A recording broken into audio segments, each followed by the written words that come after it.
নমস্কার, আমাদের দুই জায়ের রান্নাঘরের একটা নতুন ব্লগে আপনাদেরকে স্বাগত জানাই। আজকে বানাবো পেঁপে দিয়ে, পাকা পেঁপে দিয়ে একটা রেসিপি।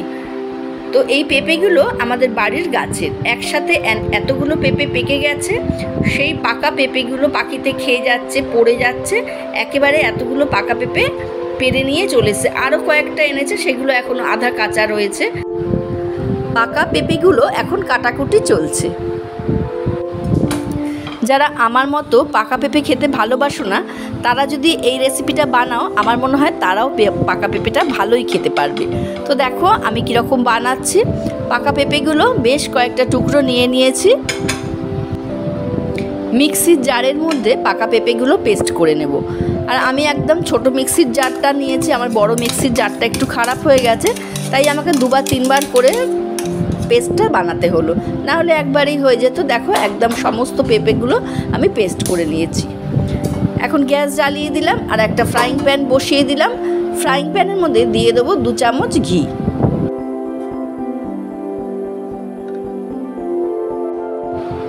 ঘিটা সমস্ত ফ্রাইং প্যানের মধ্যে মাখিয়ে নিয়ে পাকা পেঁপেটা ফ্রাইং প্যানের মধ্যে দিয়ে এখন ভালো করে নাড়াচাড়া করতে লাগবো।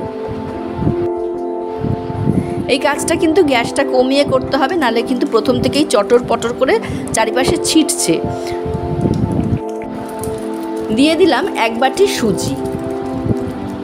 সুজির জায়গায় এখানে 2-3 পিস পাউরুটিও গুঁড়ো করে দেওয়া যায়। সুজি ভালো করে মিশে গেলে এরপর দিয়ে দিচ্ছি 1 বাটি চিনি। চিনিটা দেওয়ার পরে আবার একটুখানি পাতলা তো হবেই, গ্যাসটা কমিয়ে নাড়তে থাকবো যতক্ষণ না আঠালো হয়ে যায়।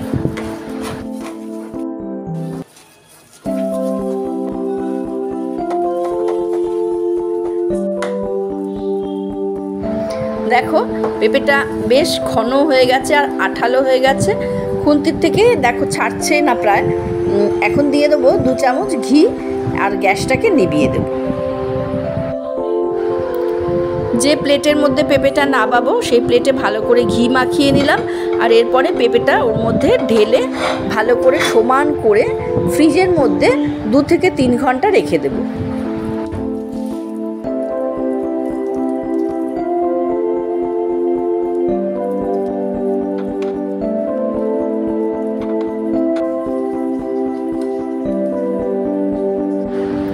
গতকাল রাত্রে আমি পেঁপেটা বানিয়ে ফ্রিজের মধ্যে রেখে দিয়েছিলাম।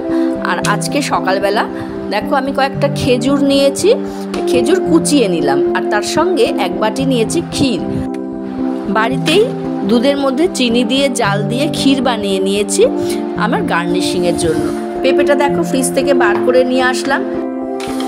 সারা রাত্রির ফ্রিজে থাকার জন্য পেঁপেটা খুব ভালোভাবে জমাট বেঁধে সেট হয়ে গেছে।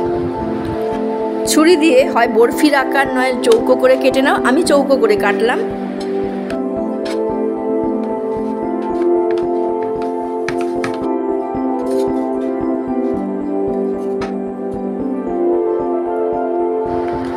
পেঁপেটা তোলার আগে আমি উপর থেকে খেজুরটা সাজিয়ে নিলাম আর তার উপরে দিয়ে দিলাম ক্ষীর।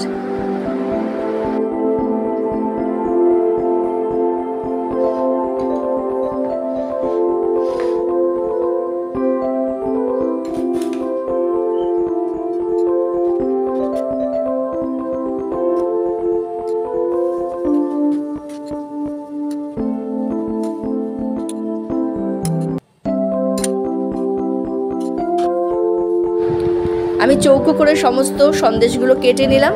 আর দেখো একদম মিষ্টির দোকানে যে মিহিদানার সন্দেশ পাওয়া যায়, দেখতে কিন্তু অবিকল ওই রকম হয়েছে।